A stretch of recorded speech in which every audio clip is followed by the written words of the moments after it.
of Bitcoin, mga titos and titas. Ito na po. Remember our bigger falling wedge. Ito po yan. In-adjust natin. Right? Last weekend, on a Sunday, ayun, bumasag tayo, kandila. Nakalabas dun sa wedge, kandila. So ngayon, confirmation tong candle na susunod. Okay, you want this to be long green candle today. And maganda yan kasi mako-confirm mo talaga dahil babasagin niya rin itong previous swing high which is 116 area. Okay, ito po. So, kailangan natin mag-confirm, mag-close dyan. Pag nangyari yan, medyo maluwag na yung highway sa taas, there's a likelihood that you're going to see Bitcoin at 120, 124 again. Okay? Okay, huli. Ngayon, yung mga breakouts kasi on a weekend, ay katulad po nito, weekend nangyari, mabababa yung volume niyan. So, kaya meron tayong tinatawag na false move Monday. Kaya gusto natin, ay dumiretso. So, magko-close po ito tomorrow ng 8 a.m. Tong candle na to, gusto natin mag-close na above, long green na to, above 160 na tayo. So, there's a probability we'll see 120 again pag nangyari yan. Ngayon, kung false move Monday yan, dahil weekend nga ito, ay, huwag mag-alala. Huwag mag-alala mga bulls. Okay? Huwag po mag-alala. Dahil nakalabas ka na dito sa wedge mo, pwede ka ngayon mag-retest. So, yung mga traders na breakout traders, minsan yan yung inaabangan, yung retest ng trend line. Okay? So, baka yung susunod na buwelo, saka kayan babasag. We don't know. We'll wait for the price action to confirm. Right? So, itong play po na to, play ito ng mga breakout traders. Okay? Sad to say, walang breakout play sa TIPI. Wala tayong bobo or buy on breakout eh. Di ba? Sa TIPI, walang bobo, walang buy on breakout. Okay? Ang meron sa TIPI, BTD or buy the dip. Yun yung setup natin. Right? So, ano po yung buy the dip? So, ito po yun. Green cloud, green dot, green candle, in-overpower yung previous red candle, yan po yung pasok. Alright? Stop loss, conservative, sa low nung entry candle, yun po. Or, dito. Sa low nung previous swing low. So, in this case, kung ginamit nyo po yan, hindi kayo na-stop out, you're profiting now. Okay? Ngayon, the breakout traders, eto, hayaan natin sila itulak. Hayaan mo, di itulak nila. Sila naman. Tama po? So, sila naman.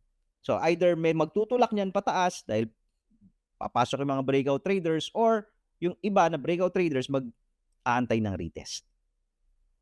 But definitely, ito pong setup na to, wala nang buy the dip setup dito. Wala nang TIPI dito sa 1-day time frame. Mag-aantay ka na ulit. Ngayon, ang inaantay ng mga TIPI traders, palabas na. Okay? Red dot, red candle. Red dot, red candle.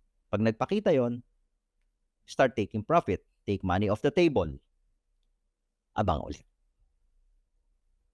Uli. So, if you're using TIPI and nakasakay ka dito, you just wait.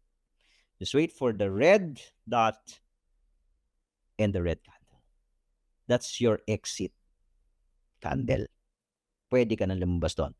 Pag na-violate yun, nag-close below, pwede ka nang lumabas doon. So, lahat po yan nandoon sa TIPI video, ha? So, lahat po yan nasa TIPI video. Right? Let's take a look at gold. Diretso na ako kay Goldie, ha? Si Goldie, wait. Let's take a look at Goldie.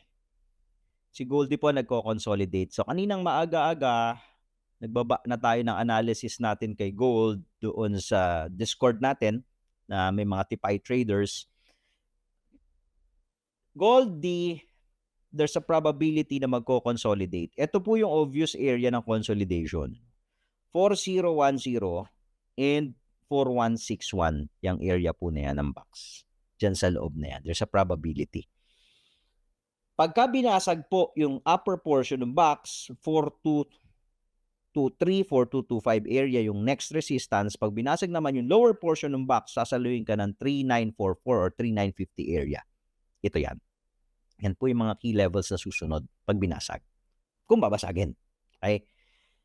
Ngayon, we're expecting Goldie to move sideways. Okay? Dribble, possible na dyan sa loob ng box. Yun nga lang, pag tinignan nyo po sa 1 hour time frame, which is our major time frame sa Tipay, may red cloud ka na dito. Okay? So, this suggests that there's a probability na after consolidation, there's a probability na mag-shift yung trend from uptrend to downtrend. Again, probability ha. So, iaantay natin ma-confirm yan. Hanggat hindi po bumabasag yan dito sa key level.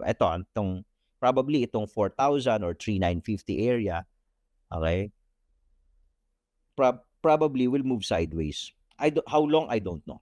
Maybe hanggang next week, naka-sideways ka lang. Medyo malapad tong area na to, kaya pwede siyang lagariin. Ngayon, how do you play ito? Sabi ko kanina, sa SOR na tayo. So, yung SOR is kabaliktaran nung buy the dip. Kung yung buy the dip, habang bumababa, pagka green cloud, green dot, green candle ka, doon ka pumapasok, yun yung setup mo. SOR is sell on rally. Okay? Ang hinahanap mo naman is red cloud, red dot, red candle overpowering the previous green candle. Okay? Ito po yung isang setup. For example, ito po. Red dot, red cloud, red candle overpowering the previous red candle. Ito po yun. So, 5-minute na to ha. So, bumababa ka. Sa 5-minute tayo naghahanap ng setup. So, yan po siya. Okay? So, ito, yan. Naku, yan na naman. Hindi pa to sarado. Teka muna. Hindi pa sarado yan. You have to wait.